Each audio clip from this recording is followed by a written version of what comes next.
Welcome to Advanced Database Management System. In this section, we discuss about modifying data with SQL. Let's enjoy.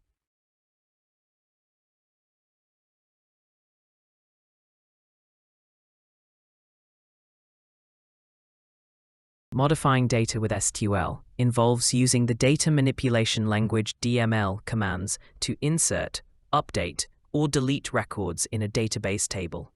Here are the core commands. Insert. Add new data used to add new rows to a table. Insert into table name, column 1, column 2, values, value 1, value 2.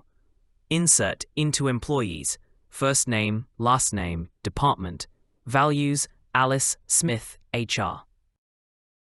Update. Modify existing data.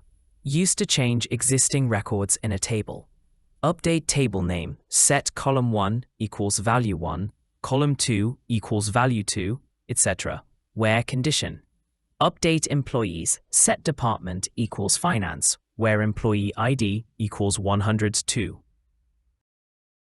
Delete. Remove data used to delete rows from a table. Delete from table name, where condition. Delete from employees, where last name equals Smith. Truncate. Remove all data. Resets table. Unlike delete, it removes all rows quickly and resets identity columns, if any. Truncate table, table name. Merge, upsert, insert or update some. Databases like SQL Server or Oracle support merge for conditional insert update. Merge into employees as target, using new employees as source. On target employee ID equals source employee ID. When matched, then update set target department equals source department.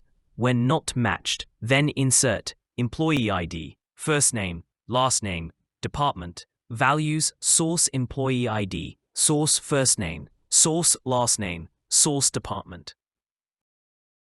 Thanks for watching the Advanced Database Management System lesson. Hope you enjoy the lesson. To learn more about database management system, please check the next lesson. Never stop learning. Thanks once again to enjoy the lesson.